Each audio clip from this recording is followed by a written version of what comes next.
I think e-commerce is a must-have for managed services providers and IT services companies to sell online. I think your customers need to be able to buy from you directly. And I think now it's video enhanced. So let's talk to somebody who specializes in that. Eitan Koter joins me. He's the CEO of Vimy, and they focus on solutions for video to help drive sales on this bonus episode of The Business of Tech. Today's episode is supported by Huntress. You want to focus on your clients and are always looking for ways to get more time. Use Huntress's fully managed cybersecurity platform to fight off cyber threats. Huntress is more than cybersecurity software for endpoints and identities. It's a 24/7 security operations center. It's security awareness training, community engagement, and dedicated partner support with an average CSAT score of 99.3%. Technology can only get you so far. Human expertise is what's needed to truly elevate and protect small businesses, and you get that with Huntress. Secure your clients and help them thrive with the #1 rated EDR for SMBs on G2. Visit huntress.com/MSP Radio to find out more. Eitan, thanks for joining me today. Hey, Dave, it's a pleasure to be here. Thank you so much. You've got a concept that I want to understand a little bit more about, like what it is and how it works. You've introduced this idea of the shoppable video. Okay, what's a shoppable video, Sure. and how do you use it? What is it for, and what problem is it solving? Great. So, I always like to discuss about like what is the mega trend that is happening and how technology is, helping to support it. So, the big trend is that online businesses having a lot of difficulty these days to acquire new customers to their own website, their amazing brand.com, right? Cost of advertising is soaring on Facebook, on Instagram, obviously Amazon. And so it's very, very difficult to acquire new customers. And what's the solution for them is what is known also, and this is the biggest trend, is social commerce, right? So social commerce is going to explode. It's going to like double in the next few years. It's going to be like, it's projected that 2030 social commerce is $6.2 trillion, right? Worldwide. It's massive. And online businesses, primarily brands, retailers, are happy to share revenues with TikTok and with Instagram and Facebook, with other partners, in order to position their products and their offerings where shoppers are spending most of their time on social media networks, right? So, and this is obviously triggered quite aggressively by TikTok in the US and TikTok Shop specifically. We have the TikTokification effect, right? This endless scrolling kind of effect. And so think about it: you scroll on your feed, and it could be TikTok, it could be Instagram Reels or YouTube Shorts, and from time to time you get it can be an organic video, not promoted, not sponsored. Some seller or a host promoting a specific product. That video can be a live event, what we call as live shopping event, or it can be a pre-recorded event, pre-edited event, a video that has been there to describe some kind of a product, functionalities, pricing, with the primary idea not to get attention or awareness to a brand, but to create conversion. So we talk about that last step of the buying cycle, where people like to have that impulse purchase type of experience. So you see a video, you like the product, maybe you resonate something you thought about purchasing. There is a buy now button on that video player. And that video player can be on social media, but also on the customer website. And when you click on this buy now, you're redirected to a checkout page to immediately check out and purchase this product. So that's the whole idea of shoppable videos, making videos shoppable, enable those checkout experiences within the video experience itself. Okay. Now, I get it. Makes perfect sense to me, but it sounds very consumer, right? And particularly because most people will immediately think TikTok, and they're thinking, the immediate reaction is, oh, it's teenagers. Oh, and by the way, that's consumer. Mm-hmm. There's got to be some thinking about the way this works in particularly B2B sales. Can you give me some insights into the way this is being applied for businesses trying to sell to other businesses? Of course. So definitely applies to D2C, but also to B2B. Think about the way that people are consuming on the B2B side. Like there is one type of transaction, which is kind of a longer term, 3 to 6 months, probably like a committee procurement type of thing. And the idea is to provide a lot of value using video in the various steps of the sales cycles. And at the last part, trying to use video like video calls or video conference calls and integrate those interactive buttons right inside those video players just to enable checkout. On a B2B, a lot of the purchases are also happening online. Like if you're buying a SaaS kind of a solution, it's a B2B transaction. So like on the lower end, these long tail solutions, up to $100 a month or even $1,000 a month, it's one person that has a budget, probably it's on the IT side, operation, R&D, whatever, and they need some kind of a technology or a platform. They do their research, they find what they do, and suddenly they see a video right inside, for example, YouTube, showcasing a new functionality of that SaaS platform. And then they say, okay, if you buy now in the next 5 minutes, we'll give you additional 10% discount. For example, just buy now. So like in YouTube and in TikTok and in Instagram and Facebook, obviously in Pinterest and Twitch and all the platforms, there is the ability to integrate those links with a coupon code or redirect to where you want them to be redirected to. So you click on the video, you've been redirected to a landing page. That landing page is the product page itself where you can execute the complete checkout. We know the share of transaction on the B2B side, which are happening online, is absolutely soaring, right? I don't know exactly top of my head the percentage of the total B2B transaction, but according to any report, it's going to hit like 70-80% of all B2B transactions are going to be online. So how do you entice? How do you convince those committees? How do you move them in the sales funnel? Just another step forward. Video is a very, very powerful way to do that. And that video that actually trigger action, that is kind of an interactive video, which is the future of e-commerce and those online transactions. Now, I'm going to say, like, I'm a big believer in what you're talking about. And I think the future of services sales is e-commerce. But I think I'm probably in the minority for our community in managed services who's talking this way. Most of who will give me objections like, this is a very consultative sale. This is a very personalized sale. I need to talk with them. We customize everything. Give me your sense of the way sales, particularly when we're talking about prices that go above that, $2,000, $3,000, $4,000 a month in services. Like, how do you think that works in an e-commerce style engagement? Yes, that's an excellent question. And I always like to say that, I started in sales. I've been doing this for 25 years, those B2B sales. You need to meet the customer 10 times.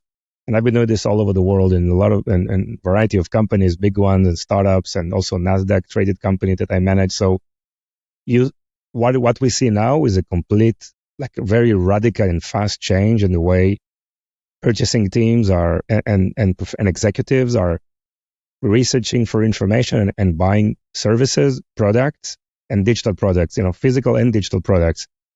According to the latest report that I saw, 85% of the sales process is done by the buyers without even talking to any of the suppliers, right? 85% of them.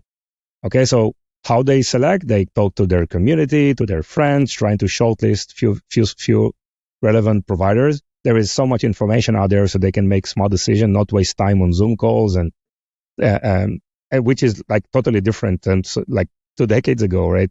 Anything moved by the sales representative, right? So 85% of the process is done by the buyers themselves. They do their own research. Maybe they go online, do more research. Like there's so many platforms today to find out and get some references about different providers. And then they make a decision probably to talk to one or two of those suppliers. And there is a 95%, according to the report, 95% probability that the first provider that buyer reach out to, they're going to close business and do the business together, right? So the whole sales cycle has completely changed. The way that, those sellers who told you it's consultative, we need to provide information, do that on the marketing side with content production and just put content out there online. Buyers know how to find it and make sure that you are ready when they reach out to you just to fine-tune your proposals because they've done most of the work and they probably have few last questions. So the whole sales cycle is completely changed. We see this also in like big, large transactions. Of course, RFPs are a completely different process, but I'm talking to all these ongoing purchases that are just completely changed. It's mostly content driven and just, hitting or discussing with the buyers in the very, very, very last step of the buying cycle. Is this generational? Like, talk to me about what's happening, because is it due to the digital native nature of new business owners? Is this something we only see in, say, Gen Z or millennial buyers, or even like, give me a little sense of what's going on when you think about it from the perspective of generations of buyers. Yes. So I want to talk also about generation, but before that, I don't think it's related to generation. It's related to over competition, like in almost every category, mostly driven by AI. It's much less costly, both from dollar point of view, but also from time, to launch new services, new products, and new solutions. So you'll find a lot of alternatives out there, and there's no time for the buyer just to talk to all of them, right? We used to have like, when we, like 2 decades ago, even 1 decade ago, you launched a product. That project could sustain 2-3 years of solid, good, we called it cash cow sales, right? Remember that? There is no cash cows today, because every new product is just, you need to replace it every 6 months because it's getting outdated. There is new alternatives out there, cheaper, faster, smarter. So you need to move fast, be agile, continuously innovate. So this is what happened in terms of the way that competitive scenarios are being structured these days, and they are very, very complex. It's not the features are winning the business. It's probably the relationship building, the way you innovate the product, price the product. It's like there's very, very specific parameters. In terms of the generations, yes, Gen Zs are becoming very, very active, both on direct to consumers, but also on B2B. They are very close to be like third of D2C total purchasing power already. Okay. And also they are very strong. I think 50% on the B2B committees already have these type of Gen Zs, and they don't like, the overproduced marketing collaterals, and they are like very, very focused, straight to the point. They don't have a lot of time, and it's a new way of working with them. I know a lot of people in our generation that I feel like quite like dinosaurs, right? Talking the new language of how business transactions are being performed, these days, and it will continue to be to get more and more focus on this type of this transaction. And Gen Z is going to be very, very powerful in the future of purchasing, of course. Now, many of the providers that I look at, I go to their websites on a very regular basis, and they're very much that classic aughts website, right? Very simple, couple of pages, contact us page. Talk me through like what you think an ideal B2B services website would contain to enable all of this capability. Yeah, so it's the $1 million question, right? And I always say, it's better to be different than to be better. Any provider has its own strength and weaknesses, obviously, right? And there are such a minor differences between various providers, and it's sometimes very, very difficult to select what's working or what's not. I think for any company, also in the same IT services kind of managed services, let's say type of solutions, they are serving the same customer type. They are providing the same solutions and services, but customer sentiments to each one of those companies is totally different. I'm talking about the psychological level, the emotional level, right? A lot of companies don't know why customers are buying from them, right? They don't know. They will give you like the very easiest, the proposal was amazing, I've included another 5%. It's not that, right? There are like hidden agendas that there's the unofficial layer, which is on the emotional layer that you need to figure out and understand. This is like very fundamental. So you can do this through surveys, you can do it through questioning, you can do it through, analyzing your customer support ticketing system or whatever other areas of analytics that you can just gather and try to figure out first what's the sentiment, what people think about your organization. Once you have these highlights, then you need to put it forward in the website itself. I think that websites that are saying, hey, we're the best in this, and we have, 24/7, and our managed services software is such amazing. We troubleshoot within, and we have these 9.99 nines, and I don't think this makes any sense, right? This was very, very good, probably 10, 15 years ago. Today, I think be bold in your marketing. Don't be afraid to be bold in the way you describe what you do. Again, once you understand that fundamental modes of what customers think about you and who you are, what's differentiating you, what's the founder's story. There is a lot of attention now on founder-led content and founder-led growth, executive-led content. Put your executive out there, create content, create video content, right? This is what we're here for. So all these things are like really, really differentiating. So you differentiate on a personal level. Marketing is moving from one-to-many to one-to-one. So we had like one-to-many, then communities, but the future of marketing is one-on-one. And there is a way to do that through technology and through analytics, through understanding what needs to be delivered, and what is the messaging that you are trying to use. So go deeper, go to the emotional level, put your leaders out there. Okay, the role of an executive and of a CEO is also to create content and put himself in front of a camera. Yeah, and this should be part of a job description of any executive. Doesn't matter if he's engineering, customer support, sales, whatever, right? This creates like a really dramatic impact on customers. Think about a scenario that they see what's happening in the life of this company. So do executives sharing 2 videos, 30 seconds video, right? In a structured way. It's a huge differentiator from your competition. So go there, differentiate by these levels, and authenticity wins, right? Be authentic. Go much deeper into those emotional connections. Be authentic. These are the things that are winning today in marketing. Eitan Koter is the co-founder and CEO of Vimmy, a leading shoppable video SaaS platform that enhances e-commerce through interactive and engaging video content. With over 2 decades of experience in startups and public companies, including a NASDAQ IPO, Eitan is a recognized expert in digital marketing, social commerce, and video commerce strategies. This has been fascinating. I think you've given people a lot to ponder and some next steps. Thanks for joining me today. If people are interested, how can they reach out for more? Yeah, so go to our website. It's vimmy.net, vimmi.net. And I'm very active also on LinkedIn. I post daily. Again, follow me on LinkedIn on Eitan Koter. It's EITAN KOTER. Thank you, Dave. We'll catch you there. Thanks for joining me. Thank you so much. Looking to reach an audience of thousands of MSPs and IT service providers?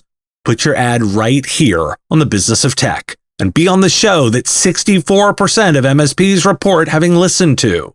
A recurring top 50 tech news podcast. There are affordable options for you to reach our audience, and we can support any budget. Podcast listeners are more engaged, have a higher level of brand retention, and are more willing to listen to ads here than any other avenues. Want to know more? There's information at mspradio.com/engage, including a button to book a time to talk. I'm looking forward to that discussion. The Business of Tech is written and produced by me, Dave Sobel, under ethics guidelines posted at businessof.tech. If you like the content, please make sure to hit that like button and follow or subscribe. It's free and easy and the best way to support the show and help us grow. You can also check out our Patreon, where you can join the Business of Tech community at patreon.com/MSPradio, or buy our Why Do We Care merch at businessof.tech. Finally, if you're interested in advertising on the show, visit mspradio.com/engage. Once again, thanks for listening to me, and I will talk to you again on our next episode of The Business of Tech. Part of the MSP Radio Network.